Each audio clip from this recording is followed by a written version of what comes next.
नमस्कार दोस्तों, स्वागत है आपका कॉमर्स रॉक्स चैनल पर। इस वीडियो में हम डिस्कस कर रहे हैं 2024 से 25 11th क्लास बिजनेस स्टडीज की मिड टर्म परीक्षा के एमसीक्यूज। प्रश्न एनसीईआरटी की किताब के अध्यायों के अनुसार जम्बल्ड हैं, इसलिए वीडियो देखते समय अपना प्रश्न पत्र सामने रखें। प्रश्न पत्र का लिंक डिस्क्रिप्शन में दिया गया है, आप वहां से भी आईएसई डाउनलोड कर सकते हैं। तो चलिए बिना देर किए शुरू करते हैं। नमस्कार, बिजनेस की दुनिया में एक तूफानी सफर पर चलने के लिए तैयार हैं? आज हम फटाफट 20 जरूरी सवालों को देखेंगे सीधे सोर्स मटेरियल से। तो तैयार हैं इस चैलेंज के लिए? स्पीड थोड़ी तेज रहेगी, तो मेरे साथ बने रहिएगा। चलिए शुरू करते हैं। तो सबसे पहले चलिए एकदम बेसिक से शुरू करते हैं। हमारा पहला सेक्शन ट्रेड और बिजनेस के फंडामेंटल कॉन्सेप्ट्स के बारे में है। तो पहला सवाल है, पुराने जमाने में मतलब एंशिएंट टाइम्स में मेजर इंपोर्ट आइटम्स क्या थे? और सही जवाब है B, horses and animal products. सोचना जरा कि ये चीजें ही तो थीं जो पुराने ट्रेड रूट्स की जान हुआ करती थीं, दूर दूर की सिविलाइजेशंस को आपस में जोड़ती थी। अच्छा, अब एक सिनेरियो देखते हैं। मान लीजिए शिल्पा एक बुटीक खोलना चाहती हैं, तो उनके लिए किस तरह का बिजनेस ऑर्गेनाइजेशन सबसे सही रहेगा? देखिए, एक छोटे सिंगल ओनर वाले बिजनेस के लिए सबसे सीधा जवाब है ए, सोल प्रोप्राइटरशिप। ये सबसे सिंपल फॉर्म है और इसीलिए जो लोग पहली बार बिजनेस में आ रहे हैं उनके लिए ये एकदम परफेक्ट है। अब इंश्योरेंस से जुड़ा एक सवाल, लाइफ इंश्योरेंस पर इंश्योरेंस का कौन सा प्रिंसिपल लागू होता है? इसका सही जवाब है ए, इंश्योरेबल इंटरेस्ट। मतलब सीधी सी बात है, जिसका लाइफ इंश्योरेंस हो रहा है, बीमा करवाने वाले का उसमें कोई फाइनेंशियल इंटरेस्ट होना चाहिए, जैसे कोई फैमिली मेंबर हो या बिजनेस पार्टनर। ओके, एक कंपनी दूसरी कंपनी से इलेक्ट्रॉनिक डेटा इंटरचेंज यानी ईडीआई से सामान खरीद रही है, तो ये किस तरह का ई बिजनेस हुआ? ये तो एकदम क्लासिक केस है B2B का, यानी बिजनेस टू बिजनेस। क्यों? क्योंकि यहां ट्रांजैक्शन दो बिजनेस एंटिटीज के बीच हो रहा है। तो बेसिक्स तो हो गए, अब थोड़ा आगे बढ़ते हैं और स्ट्रक्चर की बात करते हैं। इस सेक्शन में हम देखेंगे कि बिजनेस अलग अलग तरीकों से कैसे ऑर्गेनाइज होते हैं और कौन सी सर्विसेज उन्हें सपोर्ट करती हैं। इस सवाल में जो की फ्रेज है ना, वो है एंसेस्ट्रल प्रॉपर्टी यानी पैतृक संपत्ति। और जैसे ही ये शब्द आता है, जवाब सीधा इशारा करता है B, joint Hindu family business की तरफ। यह भारत में पाया जाने वाला एक बहुत ही यूनिक और ट्रेडिशनल बिजनेस फॉर्म है। मान लीजिए किसी को आईपीओ में इन्वेस्ट करना है, तो इन्फॉर्मेशन के लिए कौन सा डॉक्यूमेंट देखना होगा? जवाब है प्रॉस्पेक्टस। ये वो एसेंशियल लीगल डॉक्यूमेंट है जिसमें पोटेंशियल इन्वेस्टर्स के लिए कंपनी के फाइनेंस, ऑपरेशंस और रिस्क से जुड़ी सारी इंपॉर्टेंट डिटेल्स होती हैं। एक होलसेलर है जो बायर्स से कांटेक्ट करने के लिए ईमेल और डिलीवरी के लिए ट्रक्स का इस्तेमाल कर रहा है, तो यहां ट्रेड की कौन सी ऑक्सिलरी सर्विस यूज हो रही है? बहुत सीधा है, ईमेल यानी कम्युनिकेशन और ट्रक्स यानी ट्रांसपोर्ट। दोनों आते हैं बी, ट्रांसपोर्ट एंड कम्युनिकेशन की कैटेगरी में। इससे पता चलता है कि ये सर्विसेज ट्रेड को स्मूथली चलाने के लिए कितनी जरूरी हैं। चलिए अब जरा और डीप डाइव करते हैं ओनरशिप, रिस्क और लीगल स्ट्रक्चर जैसे कॉम्प्लेक्स कॉन्सेप्ट्स में। ये वो रूल्स हैं जो तय करते हैं कि कोई बिजनेस कैसे चलेगा और कौन किस चीज के लिए जिम्मेदार होगा। अच्छा, अब ये असर्शन और रीजन वाला सवाल देखिए। असर्शन ए कहता है कि ट्रेड लोगों के बीच की रुकावट को हटाता है, और रीजन आर कहता है कि ट्रेड प्रोड्यूसर्स से कंज्यूमर्स तक सामान पहुंचाता है। अब जरा सोचिए, यहां दोनों ही बातें सच हैं और रीजन आर असल में असर्शन ए को परफेक्टली एक्सप्लेन कर रहा है। जरा इस डोनट चार्ट को देखिए, ये ओएनजीसी का शेयर होल्डिंग पैटर्न दिखा रहा है। इसमें सबसे बड़ा हिस्सा करीब 59% प्रेसिडेंट ऑफ इंडिया के नाम पर है। ये साफ साफ इशारा करता है कि सरकार की इसमें बड़ी हिस्सेदारी है, और यही हमें हमारे अगले सवाल पर लाता है। तो उस चार्ट के हिसाब से ओएनजीसी क्या है? क्योंकि गवर्नमेंट के पास 51% से ज्यादा शेयर्स हैं, तो डेफिनेशन के हिसाब से ये हुई एक गवर्नमेंट कंपनी। ये एक बहुत इंपॉर्टेंट डिस्टिंक्शन है। पार्टनरशिप के बारे में एक बहुत जरूरी सवाल, पार्टनर्स की लायबिलिटी कैसी होती है? जवाब है बी, अनलिमिटेड लायबिलिटी। ये पार्टनरशिप का एक की फीचर है और काफी रिस्की भी। इसका मतलब यह है कि अगर बिजनेस पर कर्जा हो गया तो पार्टनर्स को उसे चुकाने के लिए अपनी पर्सनल एसेट्स भी गंवानी पड़ सकती है। यहां दो स्टेटमेंट्स हैं, चलिए इन्हें चेक करते हैं। स्टेटमेंट आई, पब्लिक लिमिटेड कंपनी में मेंबर्स की मैक्सिमम नंबर अनलिमिटेड होती है। ये बात सही है। स्टेटमेंट 2, प्राइवेट कंपनी में मैक्सिमम 200 मेंबर्स हो सकते हैं। ये भी सही है। तो दोनों ही स्टेटमेंट्स पब्लिक और प्राइवेट कंपनीज के बीच का लीगल डिफरेंस एकदम करेक्टली बता रहे हैं। और अब हम आ गए हैं आज के बिजनेस लैंडस्केप में। हमारा फाइनल सेक्शन फोकस करेगा मॉडर्न कॉन्सेप्ट्स पर, जैसे ई बिजनेस, जॉइंट वेंचर्स और बैंकिंग। जरा सोचिए, फोटोकॉपीज की जगह ईमेल और पीडीएफ सेव करना, ये ई बिजनेस का कौन सा बेनिफिट है? ये सीधे तौर पर इशारा करता है D, movement towards a paperless society की तरफ, जो एनवायरनमेंट के लिए भी अच्छा है और एफिशिएंसी के लिए भी। एक और असर्शन रीजन वाला सवाल। असर्शन ए जॉइंट वेंचर को परफेक्टली डिफाइन करता है, pooling of resources and expertise. लेकिन रीजन आर कहता है कि जेवीज बिजनेस एक्सपेंशन के लिए नहीं होते। ये तो सरासर गलत है।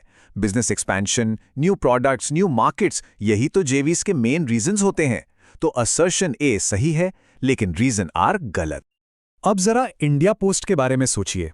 वो सीधे मिनिस्ट्री ऑफ कम्युनिकेशंस के अंडर आता है ना? तो ये स्ट्रक्चर उसे क्या बनाता है? ये एक टेक्स्ट बुक एग्जाम्पल है ए डिपार्टमेंटल अंडरटेकिंग का, जिसे डायरेक्टली एक गवर्नमेंट मिनिस्ट्री मैनेज और कंट्रोल करती है। चलिए फटाफट मैच द फॉलोइंग करते हैं। सेविंग अकाउंट, इसमें इंटरेस्ट कम होता है और लिमिटेड विड्रॉल्स, तो A3। करंट अकाउंट में कोई इंटरेस्ट नहीं, अनलिमिटेड ट्रांजैक्शंस, तो B4। फिक्स डिपॉजिट, इसमें वन टाइम डिपॉजिट पर हाई इंटरेस्ट रेट, तो C1। और मल्टी ऑप्शन डिपॉजिट में हाई इंटरेस्ट भी और विड्रॉल भी अलाउड, तो D2। तो इस हिसाब से सही कॉम्बिनेशन बन रहा है।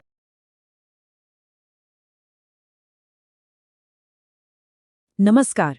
चलिए आज कॉमर्स की दुनिया में एक बड़ा ही अनोखा सफर करते हैं। ये एक तरह की पॉप क्विज होगी जो हमें प्राचीन शहरों के बाजारों से लेकर आज की बड़ी बड़ी कंपनियों के कामकाज तक ले जाएगी। तो ये है हमारा आज का रोड मैप। हम शुरू करेंगे हजारों साल पहले से, देखेंगे कि बिजनेस का सेंटर कहाँ हुआ करता था, फिर जानेंगे कि कंपनियां पैसा कैसे जुटाती हैं, और ये भी समझेंगे कि आज के ज़माने की बड़ी बड़ी कंपनियां आखिर चलती कैसे हैं। तो चलिए शुरू किया जाए। अच्छा, आज जो हम स्टॉक मार्केट और बड़ी बड़ी कंपनियां देखते हैं ना, इनकी जड़ें बहुत बहुत पुरानी है। तो चलिए जरा टाइम मशीन में बैठते हैं और देखते हैं कि ये सब शुरू कहाँ से हुआ था। तो हमारा पहला सवाल हमें एक ऐसे शहर की खोज पर ले जाता है जो सिर्फ पैसे और व्यापार का ही नहीं बल्कि ज्ञान का भी बहुत बड़ा गढ़ था। जरा सोचिए, ऐसा कौन सा शहर हो सकता है? ये सोचना ही कितना कमाल का है ना? मतलब आज के ज़माने के न्यूयॉर्क या लंदन की तरह ये पुराने शहर उस वक्त के ग्लोबल हब थे। और वहाँ सिर्फ सामान ही नहीं बिकता था, बल्कि नए नए आइडियाज़, नया ज्ञान, सब कुछ एक दूसरे से टकराता था। और इसी से तो पूरी सभ्यता आगे बढ़ी। और सही जवाब है तक्षशिला। ये सिर्फ एक बिजनेस हब नहीं था, बल्कि दुनिया की सबसे पुरानी यूनिवर्सिटीज में से एक का घर था। और ये हमें क्या सिखाता है? यही कि कॉमर्स और नॉलेज यानी व्यापार और ज्ञान हमेशा से एक दूसरे से जुड़े हुए हैं। ठीक है, तो व्यापार तो हजारों सालों से चल रहा है, लेकिन आज की जो कंपनियां हैं उन्हें चलाने के लिए बड़े सख्त नियम कानून हैं, खासकर तब जब उन्हें बाजार से पैसा उठाना हो। चलिए अब इस दुनिया को थोड़ा और समझते हैं। अब एक बड़ा ही इंटरेस्टिंग सवाल है। मान लीजिए एक कंपनी है जिससे पैसे चाहिए, लेकिन वो आम जनता के पास नहीं जाना चाहती। वो सिर्फ अपने दोस्तों और रिश्तेदारों, मतलब कुछ गिने चुने लोगों से ही पैसा लेना चाहती है। तो ऐसे में उसे कौन सा लीगल डॉक्यूमेंट जमा करना होगा? चलिए पहले प्रोस्पेक्टस को समझते हैं। ये आप कह सकते हैं एक कंपनी का खुला न्योता है पूरी जनता के लिए। ये दस्तावेज कहता है, आइए हमारी कंपनी में पैसा लगाइए। इसका इस्तेमाल तब होता है जब पैसा आम पब्लिक से उठाया जाता है। लेकिन अगर ये न्योता खुला न हो बल्कि सिर्फ कुछ खास लोगों के लिए हो, तब क्या? बस यहीं पर प्रोस्पेक्टस के एवज में वक्तव्य काम आता है। ये बस सरकार को बताने का एक तरीका है कि कंपनी फंड रेजिंग तो कर रही है, पर प्राइवेट तरीके से। तो इसका मतलब हमारे सवाल का जवाब हुआ बी। और सुनिए, ये सिर्फ एक कागजी कार्रवाई नहीं है, इसका असली मकसद है ट्रांसपेरेंसी यानी पारदर्शिता।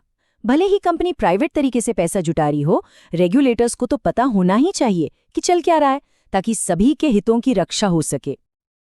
ठीक है, तो हमने पैसा जुटाने के नियम तो देख लिए।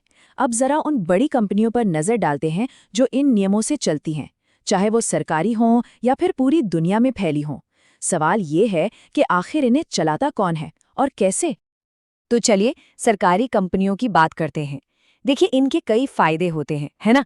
लेकिन सवाल ये है कि इन ऑप्शंस में से कौन सा एक फायदा नहीं है, बल्कि सिर्फ एक सच्चाई है, एक तथ्य है। ध्यान से सोचिएगा। जरा इस टेबल को देखिए। एक तरफ है फायदे, जैसे कि कंपनी की अपनी अलग कानूनी पहचान होना या मैनेजमेंट को फैसले लेने की आज़ादी मिलना, और दूसरी तरफ है उसकी असली पहचान, यानी कि उस पर सरकार का मालिकाना हक है। बस यही फर्क हमारे सवाल का जवाब है। और यही तो असली बात है। सरकार का मालिक होना कंपनी का कोई फायदा नहीं है, ये तो उसकी परिभाषा है। बाकी जो 3 ऑप्शन हैं, वो फायदे हैं जो एक सरकारी कंपनी होने की वजह से मिलते हैं। चलिए अब सरकारी कंपनियों से आगे बढ़कर बात करते हैं ग्लोबल एंटरप्राइजेस की। जरा सोचिए, एक ऐसी कंपनी के बारे में जिसके ऑफिस सैकड़ों देशों में फैले हैं। इतनी बड़ी, इतनी फैली हुई ऑर्गेनाइजेशन पर वो कंट्रोल कैसे रखती होगी? अगली पहेली इसी के बारे में है। अब देखिए, ये दोनों बातें सुनने में शायद एक दूसरे के उलट लगे हैं ना, पर असल में ये एक ही सिक्के के 2 पहलू हैं। ये एक बहुत ही स्मार्ट स्ट्रैटेजी है। जो बड़े पॉलिसी डिसीजंस हैं वो तो टॉप लेवल पे लिए जाते हैं, लेकिन रोज के काम करने की पूरी आज़ादी लोकल टीम्स को दी जाती है। तो इसका मतलब सही जवाब है सी, दोनों ही बातें सच हैं। और ये हमें मॉडर्न मैनेजमेंट का एक सुनहरा नियम सिखाता है कि एक सेंट्रल स्ट्रैटेजी और लोकल फ्रीडम के बीच का बैलेंस ही ग्लोबल सक्सेस की चाबी है। चलिए अब बड़ी-बड़ी स्ट्रैटेजीज से हटकर बिजनेस की रोजमर्रा की ज़रूरतों पर आते हैं। आखिर कोई भी कंपनी अपना संदेश या अपना सामान एक जगह से दूसरी जगह तक पहुंचाती कैसे है? चलिए देखते हैं। हमारा आखिरी सवाल उन सेवाओं के बारे में है जिन्हें हम सब ने कभी न कभी तो इस्तेमाल किया ही है, पोस्टल और पार्सल सर्विसेज। लेकिन क्या हम बिजनेस के नज़रिए से इनके सही इस्तेमाल को समझते हैं? आइए इसी को परखते हैं। यहाँ दोनों ही स्टेटमेंट्स में एक बुनियादी गलती है। देखिए, पोस्टल सर्विस सिर्फ सामान के लिए नहीं होती, वो मुख्य रूप से चिट्ठियों और डॉक्यूमेंट्स के लिए है। और दूसरी तरफ पार्सल फैसिलिटी का काम चिट्ठियां भेजना नहीं, बल्कि सामान और वस्तुएं भेजना है। तो जाहिर है जवाब ये है कि दोनों ही स्टेटमेंट्स गलत हैं। और ये हमें एक बहुत सीधी सी बात याद दिलाता है, सही काम के लिए सही टूल का इस्तेमाल करना चाहिए। चिट्ठी के लिए डाक और सामान के लिए पार्सल, बस। तो हमारी इस छोटी सी क्विज जर्नी का अंत आ गया है। चलिए एक बार जल्दी से उन सभी जरूरी बातों पर नजर डाल लेते हैं जो हमने आज सीखी। तक्षशिला के ज्ञान से लेकर ग्लोबल कंपनियों की स्ट्रैटेजी तक, ये 5 पॉइंट्स ही हमारी आज की पूरी बातचीत का सार हैं। ये हमें दिखाते हैं कि बिजनेस के नियम वक्त के साथ कैसे बदले हैं, लेकिन कुछ बुनियादी सिद्धांत हमेशा इम्पॉर्टेंट रहते हैं। और इसके साथ ही हमारे 20 सवालों का ये रैपिड रिव्यू पूरा होता है। उम्मीद है स्कोर अच्छा रहा होगा। तो आज हमने बहुत कुछ कवर कर लिया। सोल प्रोप्राइटरशिप और B2B ई बिजनेस जैसे बेसिक्स से लेकर गवर्नमेंट कंपनी, अनलिमिटेड लायबिलिटी और प्रोस्पेक्टस जैसे जरूरी डॉक्यूमेंट्स तक। ये सब आज के बिजनेस वर्ल्ड के बिल्डिंग ब्लॉक्स हैं। तो जाते जाते एक सवाल सोचने के लिए छोड़ जाते हैं। इन सभी बिजनेस कॉन्सेप्ट्स में से वो कौन सा एक कॉन्सेप्ट है जिसने पिछले 20 सालों में दुनिया को सबसे ज्यादा बदला है? ई बिजनेस, जॉइंट वेंचर्स? इस पर सोचिएगा जरूर। हमारे साथ जुड़ने के लिए धन्यवाद।